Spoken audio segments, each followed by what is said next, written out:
football team, but some of the coaches that run our football camp, Patty, they asked me, they're like, so Coach, how do you get managers to do what your managers were doing in the team camp? So I gave your cell number. But they were impressed with the work the girls were doing, and we are too. We appreciate everything that they practice as much as the guys are. So thank you for that. Now everybody's been thanked. Mark, Booster Club. I know Mr. Michael's here. We appreciate everything that he's done. There's not too many school districts that have a couple assistant principals drive the equipment truck back from St. Louis, wasn't it? They drove back from Francis House. Mr. Geddes, Mr. Massey drove the equipment back from Francis House so we could watch film on the bus. That doesn't happen everywhere. It's a great place to coach. Thank the parents for all of your support. It's a family commitment to play football here because all the stuff that we ask the kids to do after school all the way through the summer, and then the summer, all crazy times we have going on. So thank you for that. Miss Patty, for all that you do, keeping our guys on the field as much as possible. And we settle before the game. Okay, I don't want to talk to you till the game's over. It's fine with her. I'd like to thank Micah for being our ball boy this year. There's a lot of fun having him on the sideline.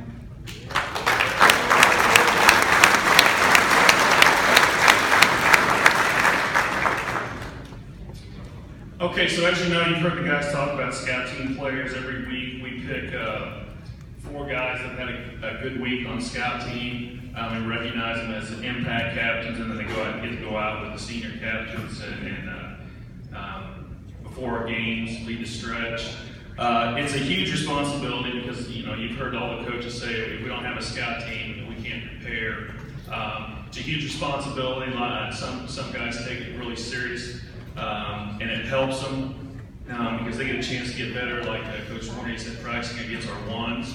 And if they're interested in getting better, the guys do that. Almost everybody at some time or another has played scout team or been on the impact teams. Whenever I was looking back, I'm going to read off the guys that we selected this year as impact captains. But when I looked at last year's list, a bunch of names jumped out and thought it was kind of interesting. So maybe some of you guys are playing the scout team this year. Well, we'll see the results that you can get. One of our scout team impact captains last year was Ricky Nichols. Ricky was all-conference wide receiver this year, all-district wide receiver.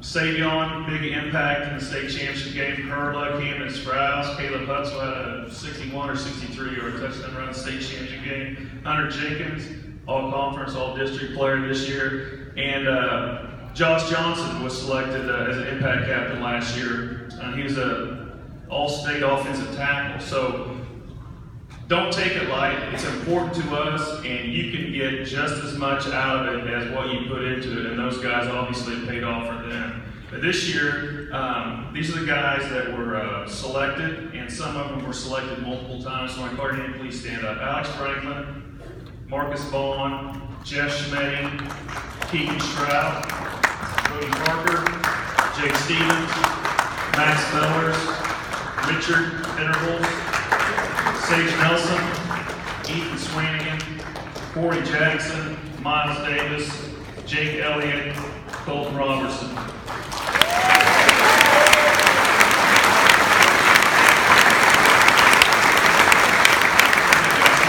Our scout team was awesome this year. Now, every year, okay, I'm going to keep track of the guys that we elect. So I had our 2015 captain sheet, and it was filled up all the way to week 9. Skipped week 10, had to go to Coach Spencer to get a week 11. So I made it probably further than ever. But if we missed anybody, please stand up. If you're an impact captain, I ain't call your name. It'd be a shocker if I didn't miss anybody. Very well. Defensively this year, I'll just say this. We had our all-conference meeting. Was it after Kirkwood? It was a Tuesday after we played Kirkwood, right? those are the funnest meetings. When you win a conference, you host the all-conference meeting, and you're the only team still playing. That's so much fun. I'm not gonna lie, it really is. So at that meeting, and then the Missouri Football Coaches Convention this past weekend, you talk to a lot of coaches, and they'll open up when you're not playing, the season's over, whatever. Defensively, we were the best around this year, without doubt. And I've heard so many comments from other coaches at the all-conference meeting talking about our speed, our effort. Missouri football coaches were talking about all of that. Our second, we talked about every position. Our secondary, defensive line, linebackers, assistant coaches, the schemes, the coverages we were doing. Just everybody was impressed with our defense this year. So it's been fun going to those coaching functions, listening to everybody, tell me how good our kids are, which, we're biased, but we feel the same way. So I went back and compared our stats, which I do every year. I know the seniors are basically on the varsity for 3 years, and we have some seniors this year that actually played as sophomores and had some postseason honors last year. So defensively, comparing this year to the last 2 years, we were not better in every category like you would think, but we were in the 4 most important ones. We were better in points. Our point total went down 9 points from the previous 2 years. Our rushing was better, went down 36 from last year and 75. There's a difference of 75 yards rushing from 2013. Our takeaways went up almost 1 a game. Our 36 takeaways this year ties for first all time with 1995 and 2006 for the most takeaways of the year. That's awesome.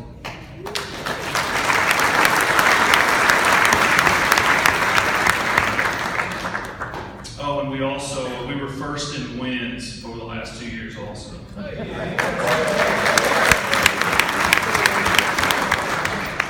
So we said, all right, let's go back and compare these defensive stats with the other 2 state championship years. So compare them with 2011, 2006. You have no idea how many times I've heard, okay, coach, so which state champion team is better, this one or 2011, 2006?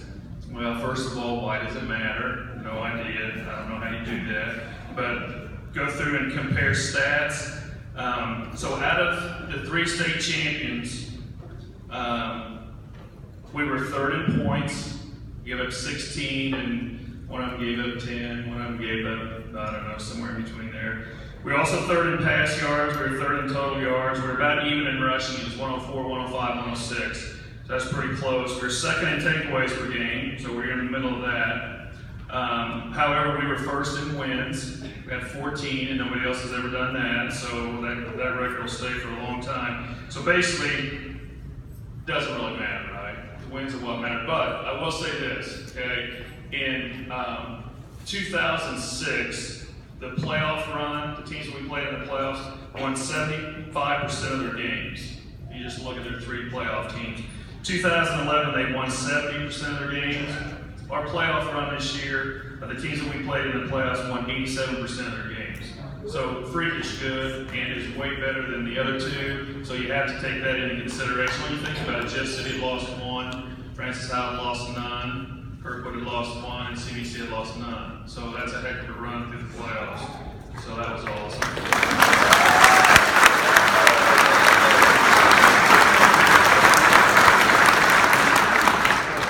Our offense obviously also generated some fun conversations. I wish I could remember, Coach Euler touched on the one down at the Missouri Football Coaches Association. They were all messed up. And see, there's a committee, 2 coaches from each district, so there's 8 on the voting committee. And sometimes it's your first time on the committee, so you don't know all the rules, like you can only be all state on one side of the ball.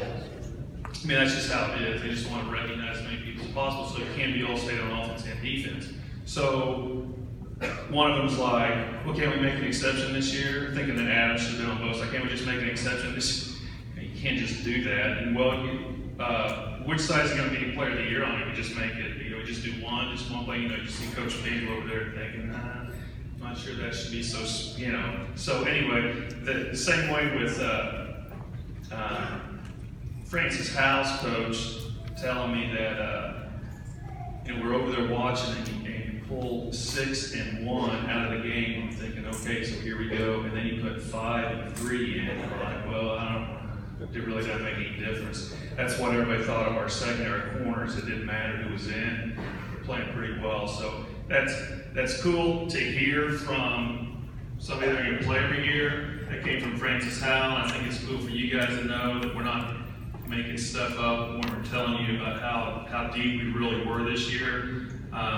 That our conference coaches were saying it after we played Kirkwood, and that the St. Louis coaches were telling us the same thing at the Football Coach Association. So it's pretty awesome. So anyway, they talked about the same thing on defense. All our playmakers spread the ball out.